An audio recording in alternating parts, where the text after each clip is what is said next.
So that's been about 10 minutes that I've been rubbing. So I'll just go through again. So it's rubbing between your hands and then round like that, round. You can also take your fingertips, thumb and fingertips, and work around the edge. Or you can use your bubble wrap, like that. And then you're just gradually building up the pressure. So you start quite gently on it because the fleece is quite fragile, and then you can get a bit more vigorous with it as you go. And I don't know if you can see with mine, it started to shrink because it's kind of curling up at the edges. Right, next thing we need to do is decide where you want the hole for your pot to be. So you can see this one here.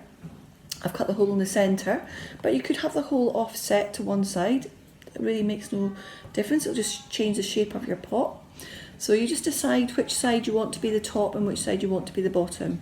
So I'm going to go for this as the top because it's a bit messier, because I'm going to cut this bit here out, and that's a bit neater, so I'll leave that as the bottom of my pot. So be brave here. Hopefully you got that right. So we're going to be brave. Need a pair of scissors. If you're not confident with scissors, get someone to help. So what you need to do is take a hold of your pot and pull it away from the little resist in the middle. Now imagine the size of a 5p piece. That's kind of the size that you're going to cut your hole. So make your snip. Got the most rubbish scissors here. We're all doing with what we've got at home at the moment, aren't we? Okay, so I'm just snipping it through, and I just want to cut the first layer of the fleece until I can see the little resist. Alright, now if you want to use your resist again, be careful not to cut through it. So I'm just keeping going until I'm through there. Okay, so I can see the little resist underneath there, so I know I'm through my first layer of fleece, and I don't want to go any further than that. These truly are terrible scissors.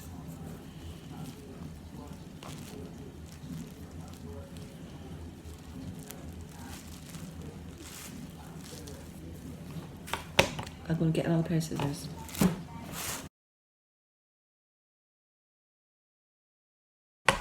Why is it you can never find a pair of scissors when you're looking for them? Anyways, I've managed to find a big pair of scissors. You're better with a little pair.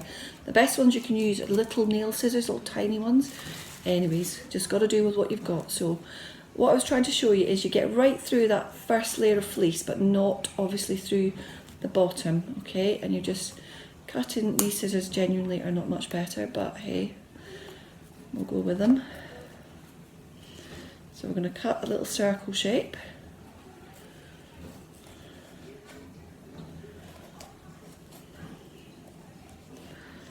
Out of the top, like that. Okay. So you end up with a hole and a little bit like that. Now, I don't waste these little bits. I'll just sit and rub that for a little while when we're finished, and it'll make like a little circle thing, and you could maybe sew onto it or do something with it. Yeah, never waste anything.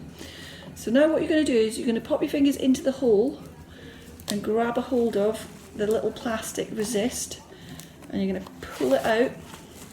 Hopefully it's all in one piece because you've not cut through it. And then you're going to put your finger inside the little pot, okay, like that. So we're going to try and firm up the little hole here. So I'm going to put a bit more soap on it from my bubble wrap, and I'm just going to gently rub all the way around between my finger and my thumb. Now I don't want to try and make the hole much bigger, so I'm not pulling the hole, you know, making the hole bigger. I'm just rubbing all the way around like that. Okay, see if you can, hopefully you can see that from the top. So just in between my finger and my thumb, gently rubbing all the way around until this feels completely firm and not fluffy.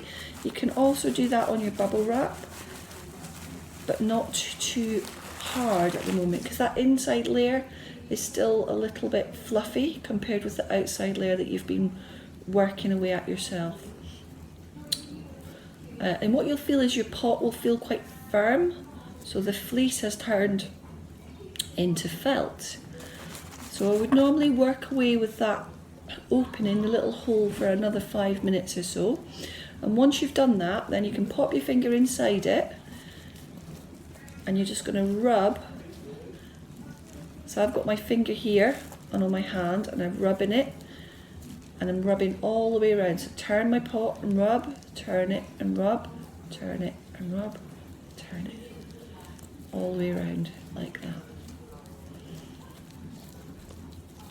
So keep going for a few minutes. In fact, I'm going to carry on doing that. So I'm guessing another 5 minutes of doing this, and then your pot is just about finished.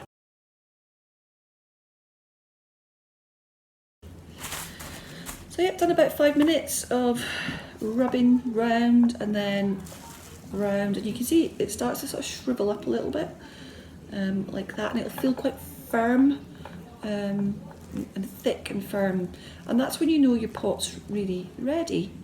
Only other thing you need to do with it now is go and take it over to the sink, rinse it out in some warm water, get all the soap out of it, and then once you've got your soap out of it, just shape it into the position that you want and then leave it somewhere like that to dry, and that's your pot finished.